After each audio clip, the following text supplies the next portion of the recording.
Complication of the cataract surgery आज का topic है। कॉम्प्लिकेशन कैटरेक्ट सर्जरी की हम लोगों ने डिवाइड की हुई है एनेस्थीसिया के अंदर और ऑपरेटिव कॉम्प्लिकेशन के अंदर। एनेस्थीसिया कॉम्प्लिकेशन सबसे पहले मैं आपको बताऊंगा क्यों एनेस्थीसिया कॉम्प्लिकेशन होती है। जाहिर सी बात है कैटरेक्ट सर्जरी विदाउट एनेस्थीसिया नहीं होती। पहले लोग एनेस्थीसिया देते थे। बहुत सारे एनेस्थीसिया के टाइप्स हैं। सबसे पहले जो मोस्ट कॉमन टाइप जिसकी ज़्यादातर कॉम्प्लिकेशन होती है वो है हमारे पास रेट्रो बल्बर एनेस्थीसिया।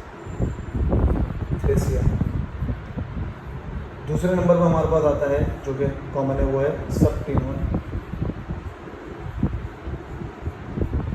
तीसरे नंबर पर हमारे पास आता है पेरिबल्बर। फोर्थ नंबर पर हमारे पास आता है टॉपिकल। अभी इस दौरान इस एरा के अंदर हम लोग सिर्फ और सिर्फ ये टॉपिकल एनेस्थीसिया देते हैं which is known as xylocaine propacaine. ये देते हैं हम लोग जो कि क्या करता है आई को जाके बिल्कुल एनेस्थीसिया कर देता है। सिर्फ और सिर्फ ड्रॉप्स की फॉर्म में हम लोग उसको डालते हैं। तो हम लोग टॉपिकल एनेस्थीसिया इसकी इतनी ज़्यादा कोई कॉम्प्लिकेशन नहीं है। सबसे मोस्ट कॉमन कॉम्प्लिकेशन जो है ना वो है रेट्रोपल्बर एनेस्थीसिया। ये तीनों में हटा देता हूँ क्योंकि कॉम्प्लिकेशन इतना ज़्यादा वो है। मेन जो कॉम्प्लिकेशन है वो रेट्रोपल्बर एनेस्थीसिया की। सबसे पहले रेट्रोपल्बर एनेस्थीसिया में क्या होता है इसका कॉम्प्लिकेशन वो है। अच्छा रेट्रोपल्बर हम लोग देते हैं ये देखिए, ये हमारे पास ये अपर आईलिड है, ये लोअर आईलिड है, ये ग्लोब है हमारे पास वो जो पूरी आई होती है यहाँ पे स्केल है, ये कॉर्निंग। रेट्रोपल्बर हम लोग ये जो लोअर आईलिड है ना, लोअर आईलिड के नीचे थोड़ा सा नीचे आएगी इस पॉइंट पे हम लोग एनेस्थीसिया देते हैं। निडल डालते हैं पेशेंट के अंदर और वहाँ पे हम लोग एनेस्थीसिया देते हैं, इंसर्ट करते हैं निडल को। इस दौरान हमारे पास क्या हो सकता है पहले कॉम्प्लिकेशन, जब हम लोगों ने यहाँ पे डाला तो यहाँ पे जाहिर सी बात है वेसल्स होंगी जो कि हमारे पास कौन सी वेसल होती है रेट्रोपल्बर वेसल्स होती हैं। उसको अगर डैमेज हो गया निडल लगाते वक्त तो वहाँ पे क्या हो जाएगा रेट्रोपल्बर हेमोरेज हो जाएगा और पूरी आँख बहुत ज़्यादा रेड हो जाएगी। फुल ऐसा जो कंजक्टिवा होता है या स्केलरा होता है उसके ऊपर पूरी रेडनेस ब्लीडिंग हो जाएगी पूरी रेडनेस से। तो हम लोग यहाँ पर रेट्रोपल्बर कौन सी हो सकती है रेट्रोपल्बर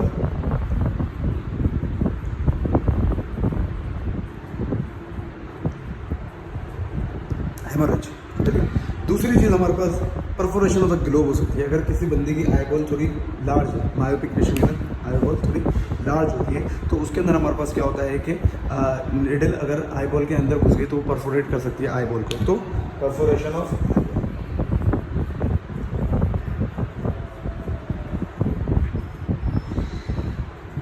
तीसरे में हमारे पास ऑप्टिक एट्रोफी हो सकती है।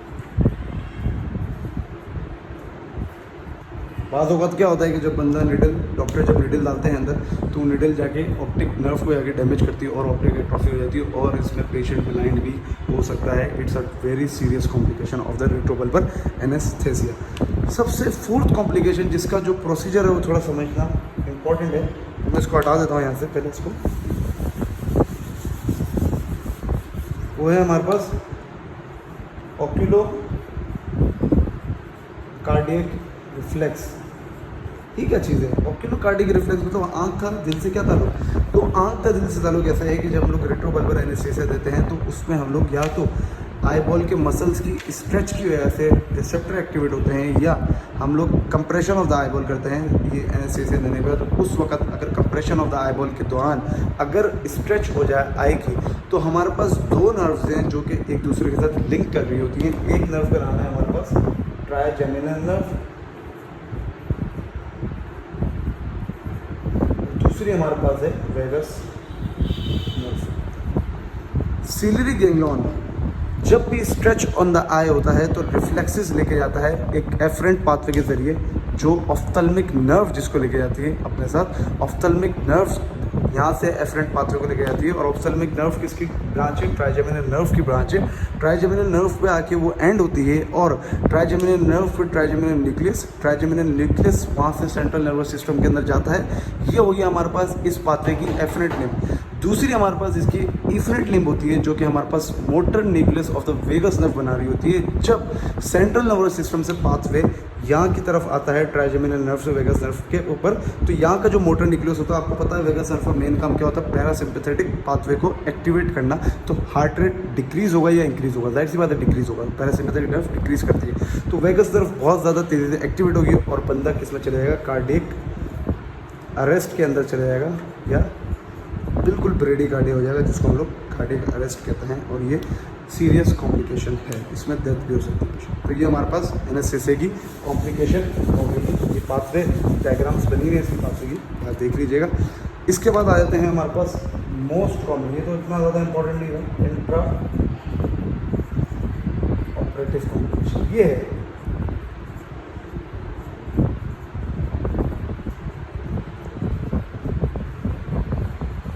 Intra operative complication. ऑपरेशन के दौरान कौन कौन सी कॉम्प्लिकेशन आ सकती है, तो मोस्ट ड्रेडफुल कॉम्प्लिकेशन जो है हमारे पास सुप्रा कोरॉइडल हेमो।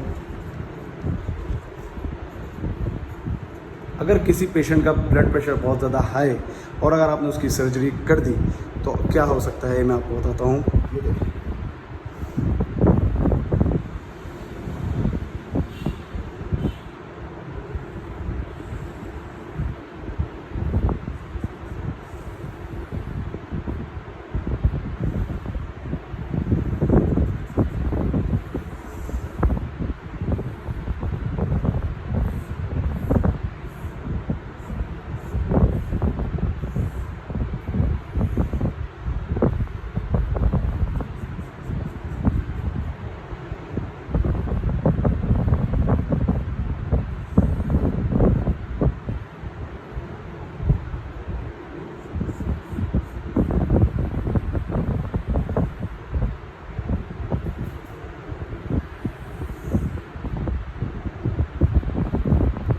सुप्रा कोरॉइडल हेमोरेज, तो इसका मतलब है कि कोरॉइड से ऊपर वाली स्पेस के अंदर हेमोरेज होगा। ये हमारे पास कोरॉइड है। अभी आप सर्जरी कर रहे हैं, यहाँ पे आपने इंसिशन दिया हुआ है, कॉर्नियोस्केलर इंसिशन दिया हुआ है, यहाँ पे आपने इंसिशन दे दी, ये सर्जरी चल रही है। ये हमारे पास लेंस है, ये हमारे पास स्केलरा है। अब क्या होगा कि कोरॉइड के अंदर पोस्टीरियर लॉन्ग और short ciliary posterior ciliary arteries होती हैं। Long posterior ciliary artery plus short posterior ciliary artery. अगर खुदा ना खास्ता इस ब्लड वेसल्स के अंदर रप्चर हो जाए, जैसे ही रप्चर हो गई यहाँ पे, ये इस जगह पे ब्लड वेसल होती है, यहाँ पे कोरॉइड है, यहाँ पे हमारे पास रप्चर होगा, यहाँ पे ब्लड अक्यूमुलेट होने लग जाएगा। किसके दरमियान, कोरॉइड और स्केलरा के दरमियान हमारे पास ब्लड अक्यूमुलेट होने लग गया। ये इतना ज़्यादा अक्यूमुलेट होगा कि ये सारा का सारा प्रेशर पुश करेगा विट्रस पे, क्योंकि यहाँ पे नीचे सारा विट्रस है, रेटाना के नीचे यहाँ पे सारा विट्रस पे इतना प्रेशर पुश करेगा कि हमारे पास सारा का सारा कंटेंट जो है ना आई का, वो इस स्मॉल इंसिशन के ज़रिए सारा का सारा कंटेंट बाहर आ जाएगा। इसका मतलब है कि पूरी की पूरी आई बॉल बाहर आना शुरू हो जाएगी। पहले हमारे पास कॉर्निया आएगा, स्केलरा आएगा, ये सारी की सारी चीज़ें बाहर आना शुरू हो जाएंगी और उसके अंदर बंदे की पूरी आँख खत्म हो जाती है। सुप्राकोरॉइडल हेमोरेज के अंदर ड्रेडफुल कॉम्प्लिकेशन, रेयर है पर ड्रेडफुल। इसके बाद हमारे पास दूसरे नंबर पे जो कॉमन कॉम्प्लिकेशन है वो हमारे पास क्या है, the second complication of the intraoperative complication is the posterior capsule rupture. This is an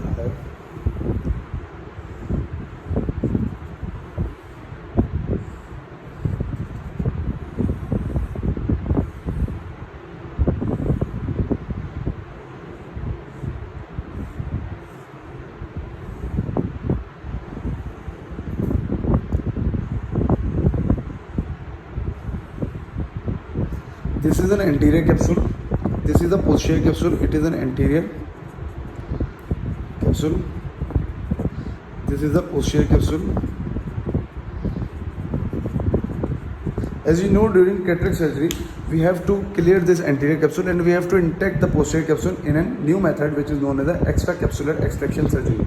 So we have to intact the posterior capsule, but due to any reason when we cut the lens through phaco, so when the pressure is applied on the posterior capsule is very thin, only 4 mm in diameter. So when the more pressure is applied to the posterior capsule can be ruptured. and it's a very common complication in the cataract, intraoperative complication of the cataract surgery. So when this posterior capsule has been ruptured, so whole of the vitreous which is behind the posterior capsule will come towards the anterior segment. So this is a very common complication and it's a very dangerous complication. So these are posterior capsular rupture. As we know that the posterior capsule is very thin, so the posterior capsule can be ruptured easily and the vitreous can come towards the anterior segment.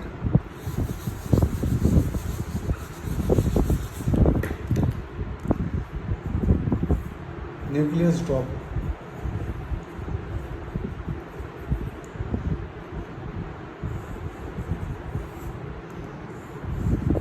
Nucleus drop से क्या मुराद है?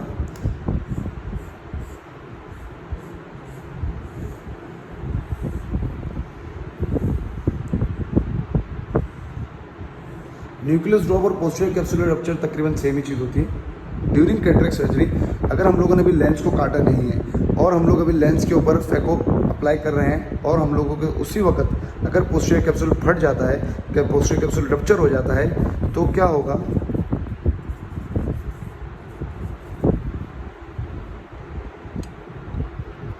Posterior capsule rupture हो जाता है तो ये जो nucleus है, और अगर इन जोन्यूल से ये न्यूक्लियस डिटैच होके ये अगर पूरा का पूरा जो कैटरेक्ट है ये अगर हमारे पास यहाँ पे विट्रस के अंदर आके गिर जाए, उसको हम लोग कहते हैं न्यूक्लियस ड्रॉप। इसका मतलब है कि हमारा जो कैटरेक्ट है वो कहाँ पर आके गिर चुका है, रेटाना के ऊपर आके गिर चुका है। तो ये भी हमारे पास कॉम्प्लिकेशन खतरनाक है। इसी के साथ एक और कॉम्प्लिकेशन होती है जिसको हम लोग कहते हैं, जो कि फोर्थ कॉम्प्लिकेशन है वो हमारे पास है विट्रस लॉस। ये तीनों कॉम्प्लिकेशन एक दूसरे से रिलेट करती हैं, क्योंकि जब लेंस नीचे गिरेगा तो ये पोस्टीरियर कैप्सूल तो फट गया तो सारा का सारा विट्रस बाहर की तरफ आएगा। ये सारा का सारा विट्रस बाहर की तरफ आएगा एंटीरियर सेगमेंट के अंदर, तो हम लोग इसको बोलते हैं vitreous loss. And vitreous loss can lead to the, जब विट्रस लॉस होता है आगे की तरफ, क्योंकि हमारे पास जो रेटाना होता है वो पीछे से टाइटली अटैच होता है कोरोइड के साथ, और विट्रस के साथ भी उसकी अटैचमेंट होती है। जब विट्रस आगे की तरफ खींच रहा होता है तो पेरिफेरी से रेटाना को भी अपने साथ खींचेगा। ये देखिए, ये विट्रस है, ये हमारे पास रेटाना है, ये कोरोइड हो गया, और ये हमारे पास यहाँ पे रेटाना हो गया। ये कोरोइड की लेयर हो गई, ये हमारे पास रेटाना की लेयर हो गई, ये रेटाना हो गया। अब जब विट्रस बाहर की तरफ जाएगा तो ये विट्रस यहाँ पे पूरा ही कैविटी के अंदर विट्रस होता है। विट्रस अपने साथ साथ इस रेटाना को भी थोड़ा आगे खींचेगा।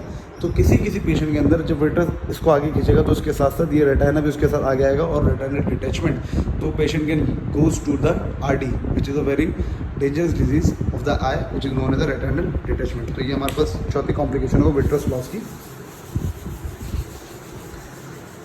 पांचवी कॉम्प्लिकेशन कौन सी है हमारे पास? Detachment of Descemet membrane. Descemet membrane किसका पार्ट है? टेस्टमेंट मेम्ब्रेन कॉर्निया का पार्ट होता है। जब हम लोग कॉर्नियोस्केलल इंसिशन देते हैं तो उस वक्त अगर हमारे पास कोई ब्लंट ऑब्जेक्ट है या डल इंस्ट्रूमेंट है, वो हमारे पास अगर कॉर्निया की 5 लेयर्स होती हैं, ये हमारे पास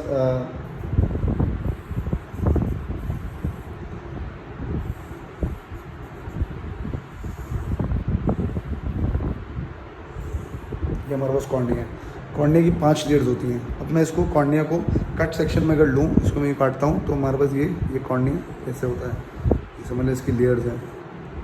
सबसे पहले तो इसकी ये एपिथेलियम होती है, इसके बाद आती है बोमेंस मेम्ब्रेन, इसके बाद आती है हमारे पास स्ट्रोमा, इसके बाद हमारे पास आती है टेस्टमेंट मेम्ब्रेन, उसके बाद हमारे पास आती है इंडोथेलियम। तो ये जो टेस्टमेंट मेम्ब्रेन है और इंडोथेलियम ये दोनों कॉर्निया के नीचे होती हैं, मतलब कॉर्निया के नीचे वाले पार्ट में होती हैं। तो डल इंस्ट्रूमेंट की वजह से इनके अंदर डिटैचमेंट हो सकती है। जब इसके अंदर डिटैचमेंट होगी तो हमारे पास क्या होगा कि जो कॉर्निया होगा वो हैज़ी हो जाएगा और कॉर्निया जो होगा उसके अंदर एडिमा आ सकता है। तो ये हमारे पास detachment of the Descemet membrane कहलाती है। ये हमारे पास इसकी कॉम्प्लिकेशन है। फिर उसके बाद हमारे पास आता है आइरिडियो डायलिसिस। ये क्या है? आइरिडियो डायलिसिस जो कंडीशन है इसके अंदर हमारे पास क्या होता है? इसके अंदर ड्यूरिंग सर्जरी हमारे पास जो आयरिस है उसकी डिसइंसर्शन हो जाए, सीलियर बॉडी में इंसर्ट ना हो गए और जाके इंसर्ट हो जाए, तो हम लोग उसको बोलते हैं आइरिडियो डायलिसिस। और उसके अंदर जो आयरिस होता है वो हमारे पास क्या कहते हैं, वो बिल्कुल हिलना शुरू हो जाता है और आयरिस जो होता है वो बिल्कुल सीलियर बॉडी से अलग हो जाता है, तो उसको हम लोग आइरिडियो डायलिसिस कहते हैं। 7th चीज़ जो कॉमन है वो है ICU। Blood in anterior chamber. During cataract surgery हमारे पास हम लोग को, क्योंकि जाहिर सी बात है कॉर्निया को क्रॉस करना है, सिलियरी बॉडी है, कोरॉइड है, कहीं पे भी अगर कोई वेसल रप्चर होती है, डिम्पल की वेसल है, या हमारे पास आइरिस के अंदर कोई वॉस्कुलर स्ट्रक्चर अगर वो डैमेज होता है, तो ब्लड जो होगा वो एक्यूमुलेट होने लग जाएगा एंटीरियर चैम्बर के अंदर, और पेशेंट प्रेजेंट करेगा with the blood in the anterior chamber. So we called this condition is known as a hyphema. So these are the complications of the intraoperative complication of the cataract surgery.